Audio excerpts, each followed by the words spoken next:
Hello, everyone. My name is Blake Kittrell. Um, I am doing my project on a golf ball finder using being able to utilize an app with a sticker that you can place on your ball um, and being able to track it through an app on your phone. um, so let's go through my business model canvas. Um, okay, so to start, so we'll start with my value propositions. Um, I think that the value that it would add to golfers, to people in general, is golfers want to spend less time looking for their balls. Um, by having this product, um, this would allow the golfer to be taken directly to their ball, know exactly where it's at. Secondly, this will give the customer a quicker, more efficient game. Um, Sometimes people like to squeeze games in, but they don't have 3 hours. They don't have the allotted time that they need. This app would allow them to get a quick round in if they needed it. Lastly, it gives a measure of how far the golfer hit the ball. So an added feature of this app that I'd like to install is giving the person driving or the person hitting the ball an estimate of how, not an estimate, um, an exact reading of how far they hit the ball as well. Instead of having to guess by the markers on the course, was it 200 yards, was it 250? By using the app from right where you hit it to where the ball is, you'll be able to see how far away that sticker is. I think that that'll add some value as well. So next, we'll go to customer segments. So I think that the customers that'll really take this in are average to below average golfers. I know for me, I'm a pretty mediocre golfer, and I do spend a lot of my time looking for the balls in the rough, looking for um, balls if it went in the water or not. So I think that this um, app really can give golfers more of an efficient game and allow a lot less time spending looking for the ball. Like I said, middle to high income. I mean, to to golfing's pretty expensive. That's why I put my customer segment as middle to high because people that golf all the time usually have a little bit of money. Um, Lastly, I put experienced golfers. I think that by using the measure of how far the golfer hit the ball is really going to resonate with the experienced golfers because this will give them an exact reading. It'll help them practice how far, give them a read on how they're doing on their drives and stuff like that. Okay, so key partners. I put pro shops around the country. Obviously, to install this app and to get it running, we'd need pro shops to really be on board with this. That's where the golfers get all their golf balls and their supplies. I feel like that would be a great partner with the app and with the product. Large department stores, I think Dick's Sporting Goods and Shields, they came on board in the golfing sections, that it could really be a hit. The PGA, I put that one on there. Obviously not right away as a startup, but after catching word, I feel like if it were to catch on and catch fire, then the PGA could really advertise um, the app and the product. And then investors, I put investors because it's going to take quite a bit of money to develop the app, develop the product because of how small the sticker has to be without it affecting the golf ball and just the technology to allow the tracking to go down. And also we don't want the I don't want the app slash product to be super expensive because then there's other ways that you could implement a tracker app. But I feel like if we could make it as cheap as possible, it would be more appealing to um, even those average to below average golfers.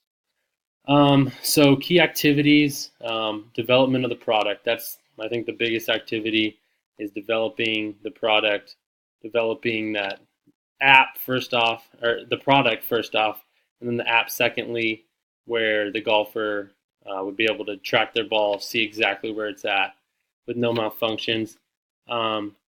Getting input from the golfing community, I think that would be a big activity, especially in the early stages, going out and seeing, hey, would this be something that you would be interested in?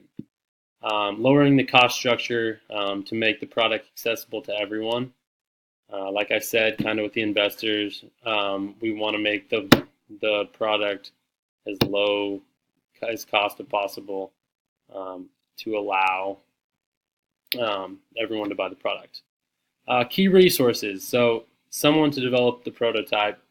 That is a huge resource that we need to find. We need to find somebody who's really smart, somebody who has a passion and has a drive to figure out how to implement this into golfing, and then the capital to fund the development. That goes along with the investors. We would need a lot of money, I feel like, to even just develop the product. So next we'll go to channels. So the main channels I'd say is the pro shops, kind of like I said with the partners, pro shops across the country. We'd need them to be on board. Next, we would need our online presence.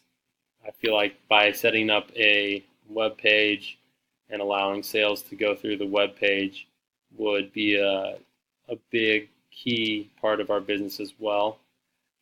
And then also, like I said, the department stores, as in like Golf Galaxy, Dick's Sporting Goods, Scheels, I think I put, etc. Okay, so then cost structure, I put development, inventory, and employees. Revenue streams, I put selling the product through pro shops, selling the product through retailers, and selling directly. That's pretty self-explanatory. Okay, so the next part of my presentation, let me pull this up. So actually, I don't know if you guys can see that. So we'll go back to. Okay, so shoot.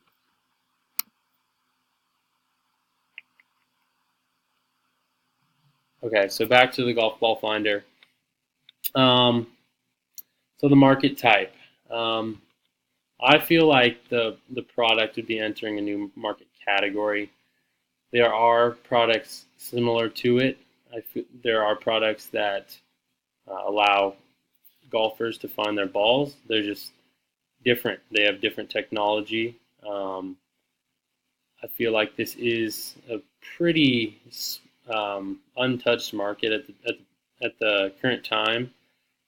I can't think of any big name golf ball finding, first off, apps or really products. So the technology developed would be unlike any other product. Like I said, that's why I kind of feel like it's a new market. It's a different technology than really that anything uses, and we would have to do a lot. We'd have to put a lot of focus on educating the market on the product. And I think that would be through golfers and golf courses implementing that as well. The market size, the total available market, so everyone in the world with a smartphone, is that realistic? Probably not, because not everybody has access to a golf course. So that's what I put for the served available market, was anyone with a smartphone and access to a golf course. Again, probably not realistic, because some people don't have the income to buy a season pass to golf, or even one time to golf. So the target market, I'd say, is golfers who play at least twice a year. Once, I don't know if you'd see the value in buying a product to find your ball. If you're playing a couple times a year, I can see the value in wanting to get in quick games, wanting to improve the efficiency of your game. So competitors. So I did some research on the competitors. These are the ones that I found.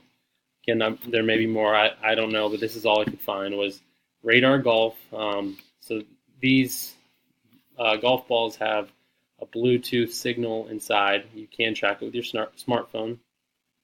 But a dozen balls does cost $40. So obviously with this sticker, I feel like we could improve the cost structure to make it lower than $40, lower than whatever it is per ball, like $2 or $3 per ball. And I feel like we can make it lower. The golf ball locator, it's an app in the App Store that indicates items left on the course. This is kind of a cheaper way. I mean, it's free. It's a free app, but it doesn't always pick up the golf ball that you're looking for. A lot of the times it'll pick up trash, or it'll pick up leaves, or I don't know the technology behind it, but it doesn't always pick up the golf ball. It's a cheaper way. I mean, if somebody's looking for a free app, then sure, you can use that, but I feel like this product would blow it out of the water. The Ball Finder Scout was this was kind of the higher end version of this. It's a handheld device that uses digital imaging technology to help find your ball, and it works within 35 feet. So it uses the imaging technology. When you get in range, it'll tell where your ball is.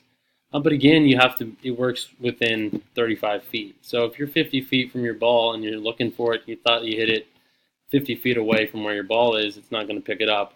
And the price point there is huge, $199 for that. A lot, unless if you're an experienced golfer, you're not going to pay $199 for that. So experiments to test. Moving forward with this product. So to test the value proposition, how much will the sticker or the app increase the rate of play? If it's not going to increase the rate of play by that much, it's not going to have great value. So I think that's going to be huge when we actually develop the product. Will the range feature add value with the customers? I feel like this is more of a question you have to go out and ask the customers, hey, would this feature interest you? Especially the experienced golfers. I do think, just starting out, obviously my own bias, but I think that it would add value with some of the more experienced golfers. Customer segments, how many times a year will a player have to play to invest in something like this? I said 2 times a year. I don't know the exact number. I feel like, again, you could do some research by asking around. And then lastly, channels. Are pro shops the greatest place to sell the item? Maybe some other people have better ideas of how to sell the product. Pro shops for me seem like the best, most. You're already at the golf course, so you're going to spend money on the product. It seems the most reasonable to me. So this is my product. Hope you guys are on board with it, and looking forward to continuing this.